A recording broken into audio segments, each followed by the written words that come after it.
l'invité de la matinale.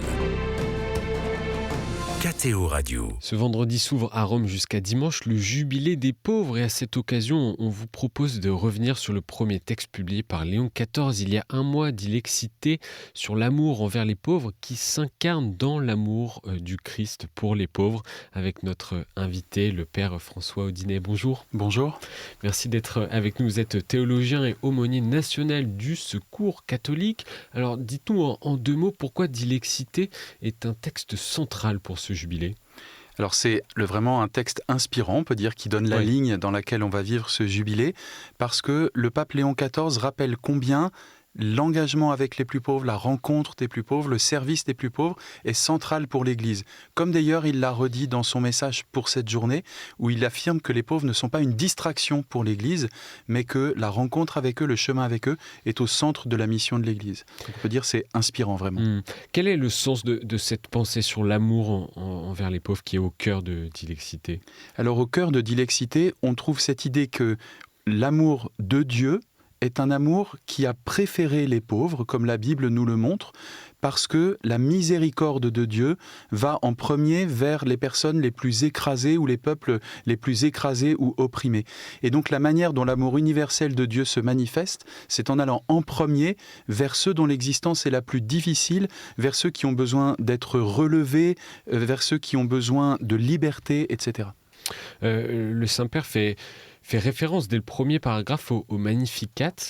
Pourquoi cette référence est lourde de sens ? C'est cette attention préférentielle aux pauvres qui est le fondement de la tradition chrétienne ? On peut dire ça, elle s'est clarifiée tout au long de la tradition, et d'ailleurs Dilexité fait toute une relecture de la tradition, mais comme vous le dites, le pape Léon commence dans la Bible, et c'est vrai que le Magnificat, c'est ce chant de la Vierge Marie, dans lequel Marie elle-même se situe parmi les pauvres de son peuple, et aussi assume l'espérance des pauvres. Elle chante déjà, elle voit le début de l'accomplissement de l'espérance que les pauvres placent en Dieu, et cette espérance, c'est celle de la justice, c'est celle que leur prière va être exaucée, et ça, Marie le chante d'une manière magnifique. Donc c'est pour rappeler aussi le cadre de cette tradition chrétienne et cet enracinement dans la pensée envers les pauvres. Pourquoi la pauvreté est un lieu, vous l'avez dit, Père François Audinet, mais pourquoi la pauvreté est un lieu de la rencontre avec Jésus au cœur du mystère de Dieu ? Alors d'abord parce que Jésus lui-même l'a choisi, c'est-à-dire que dans les évangiles, on voit le Christ qui va de façon prioritaire vers les plus pauvres, vers les lépreux, vers ceux qui souvent cumulent à la fois une maladie, de la précarité, mais aussi de l'exclusion, de la mise à l'écart, etc. Et c'est à leur contact que le ministère de Jésus prend forme, c'est à leur contact que Jésus parle et enseigne et agit, etc. Et ça reflète une histoire longue de la miséricorde de Dieu, dès l'Exode avec Moïse, comme le pape Léon le rappelle, dès aussi l'enseignement des prophètes de l'Ancien Testament, qui disent que le critère pour vérifier qu'on accueille la justice de Dieu, c'est la justice à l'égard des plus pauvres. Qui sont ces pauvres d'ailleurs dont Léon XIV parle, dont la doctrine sociale parle ? Qu'est-ce qu'un pauvre selon l'Évangile ? Alors, dans les Écritures, les pauvres, c'est un terme qui est très concret. C'est-à-dire que ça désigne des personnes pour qui la survie est un problème. Des personnes qui sont condamnées à devoir se battre, inventer des chemins pas possibles pour survivre. Et donc, c'est l'expérience de devoir, de manquer de nourriture ou de l'essentiel. C'est l'expérience de n'avoir pas de protection. C'est l'expérience aussi d'oppression ou de violence injuste qui est subie. Voilà, c'est très concret, la pauvreté dans les Écritures, comme d'ailleurs dans l'enseignement social de l'Église. Je cite un petit bout de son texte de Dilexité.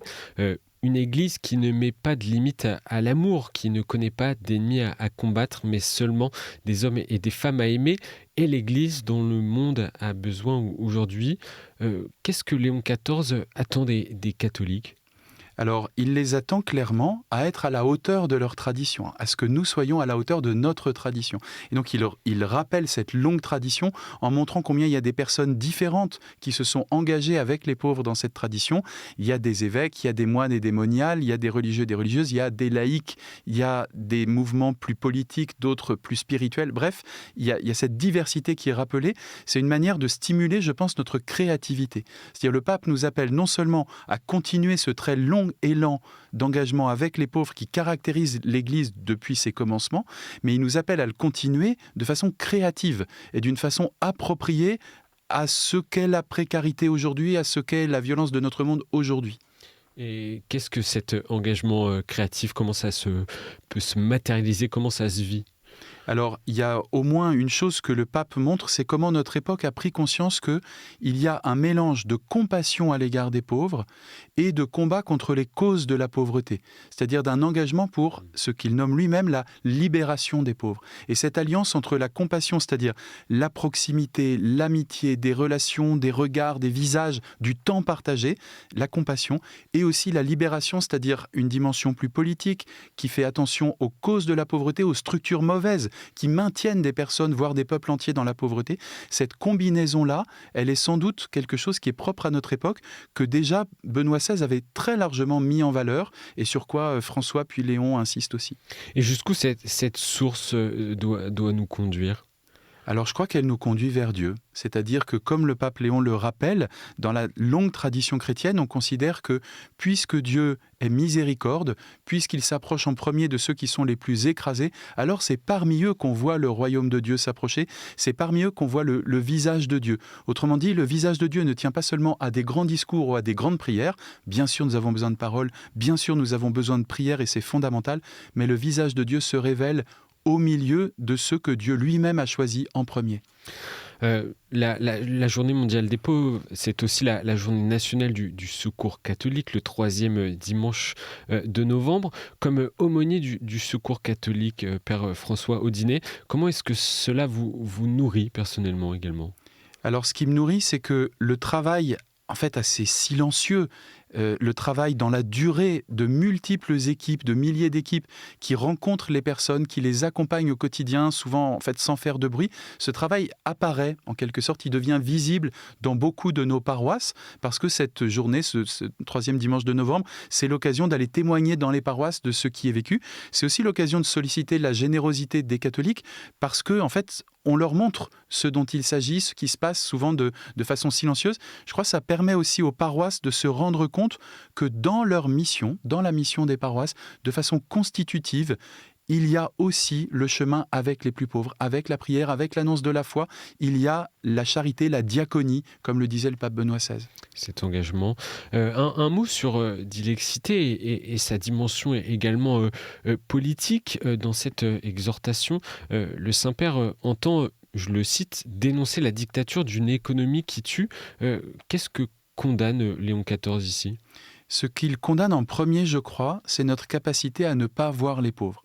C'est-à-dire, c'est comment une société de consommation, mais aussi un certain culte de la réussite personnelle, peuvent nous aveugler.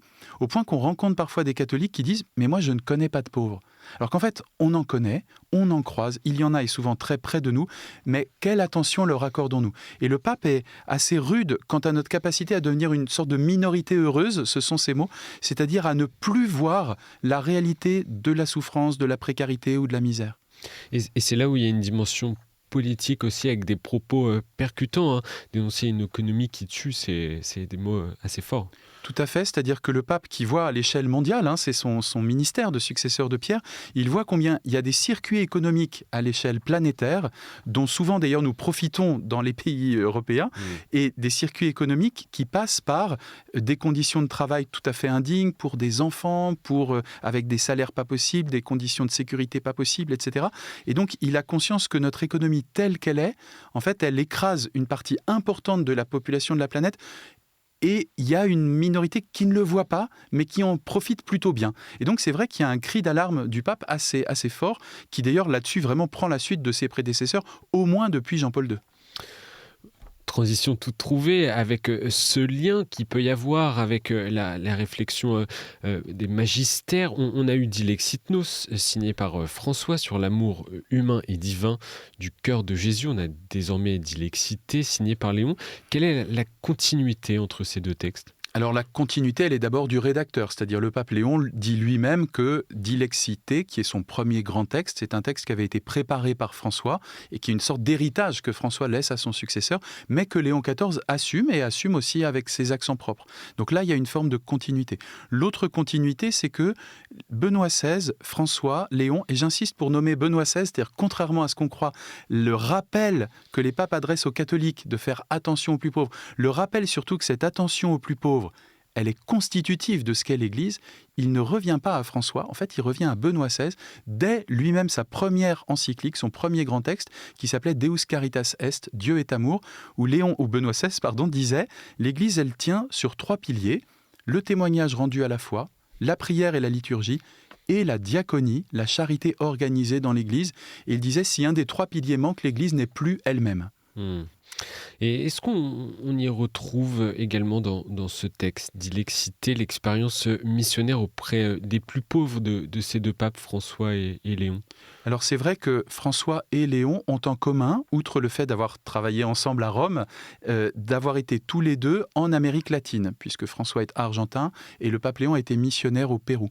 Et donc l'un comme l'autre ont assumé ce vaste courant de l'Église latino-américaine qu'on a appelé la théologie de la libération.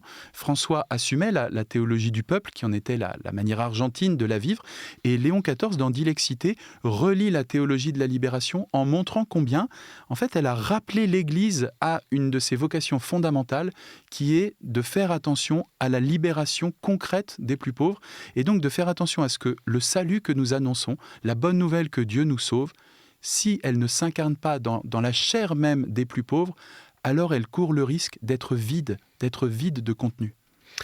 C'est donc aujourd'hui que débute ce jubilé des pauvres à Rome, avant-dernier événement jubilaire avant la clôture de l'année sainte.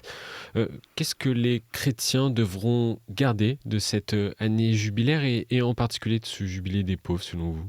Alors, il me semble que nos 2 papes, pendant ce jubilé, François puis Léon XIV, nous ont appelés à cultiver l'espérance. C'est-à-dire que l'un comme l'autre ont un regard très réaliste sur notre monde qu'ils voient bien, en voyant beaucoup de raisons de nous inquiéter, voire même de désespérer de l'avenir, et nous ont appelés à cultiver l'espérance, avec beaucoup de persévérance. Et la variété des jubilés qui se sont succédés au cours de l'année montre combien, dans notre variété, nous pouvons, là où nous sommes, avec ce que nous sommes, cultiver l'espérance.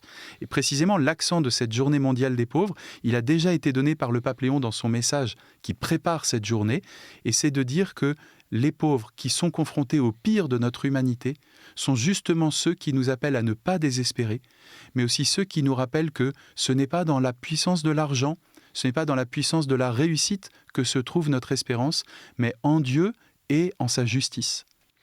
Merci Père François Audinet d'être venu en studio et de nous avoir donné tous ces éléments pour vivre ce jubilé des pauvres à distance si vous n'avez pas la chance de vous rendre à Rome ce week-end. Merci à vous. Merci beaucoup.